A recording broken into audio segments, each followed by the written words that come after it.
Welcome back to Justice. New Fox polls this week show a tightening of the presidential race. Hillary Clinton's lead is down to only 6 points in a head-to-head race with Donald Trump, but in a four-way, Hillary's lead drops to just 2, which is a virtual tie if you factor in other factors there. Here with all of the details and what the candidates need to do in the final stretch of the race, political pollster Lee Carter. Lee, thanks so much for joining us.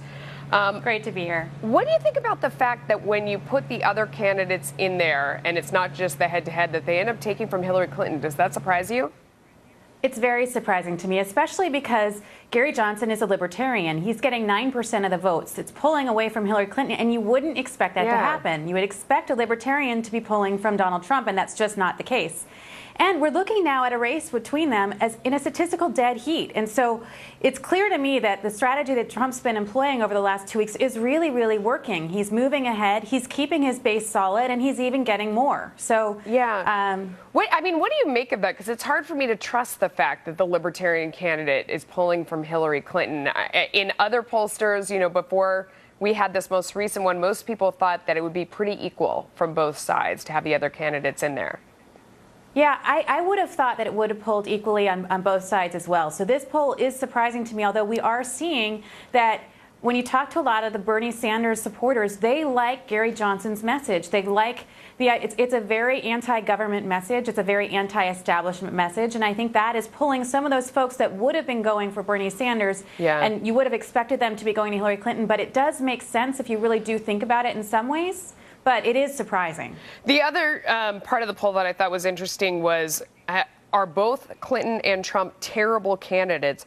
44% of respondents said yes, that they hate them both. That's unusual, right? It is a very unusual number. But you know what? I was surprised it wasn't higher, because you have conversations out there, everybody's saying, like, this is the worst. I don't like either one of them. But 44%, that's not as bad as I expected, although it certainly is a lot. It is a lot worse than we've seen in the past. Absolutely. What do you expect people who respond that way to do? I mean, do they hold their nose and pick a candidate? Do they stay home? When you see negatives like that so high, what do people do? You know, what we've seen traditionally is people don't vote against someone. They usually go to vote for someone. So I think what we're going to see is a lot of people are going to stay home. That said, we're in a very, very different election cycle that I've ever seen before. The level of intensity of feelings is so high.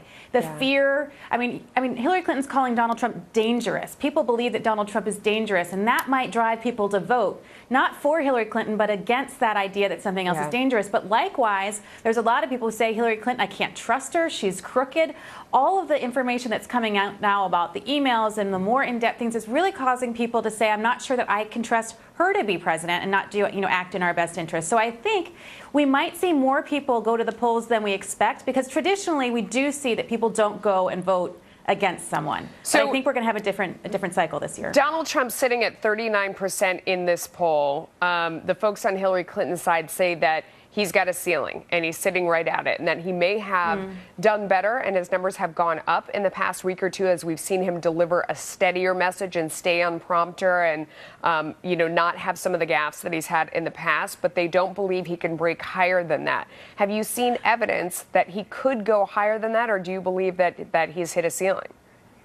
I don't believe he's hit a ceiling. I do think that he can go higher. I think we saw him when he was higher right after the convention. I mean, look, we still have 70 days. Donald Trump is gaining momentum, and we see when he gains momentum, he can pick up 10 and 12 points. And I think that we could see that happen again, because the other thing that I'm seeing is the level of enthusiasm for Hillary Clinton is low. There are people who are saying that I'm going to vote for her, but not enthusiastically. And when you have people that are not enthusiastic, they're totally changeable. And people don't trust either of the candidates that much. And that makes these numbers very fluid. People are changing their mind. You can see as many as 70% of people that have polled have changed their mind on who they're going to support over the last 6 months. Now, obviously, there's a lot fewer candidates now, but that's the kind of situation we're running in, where people are really fluid right now. Their emotions are different. People are questioning what they might have they might have thought. People who are Republicans are saying, I might vote for Hillary. People who are Democrats are voting for Donald Trump. It's a very, very different and unusual situation. It's amazing to me, because there is so much daylight in thinking between these two candidates. It's hard for me to imagine somebody going, well, maybe her, maybe him. To me, it's like you either like one or you're not going to vote at all. But what do I know? Lee Carter, thank you so much. Appreciate your time as always. Anytime. Great to So be the here. polls have tightened up. So you'd think Donald Trump had a slightly better week than Hillary Clinton. Not everyone agrees with that. Tony Saig and Theron Johnson are all-star political panel, though. Up next, they're going to debate it. Don't go away.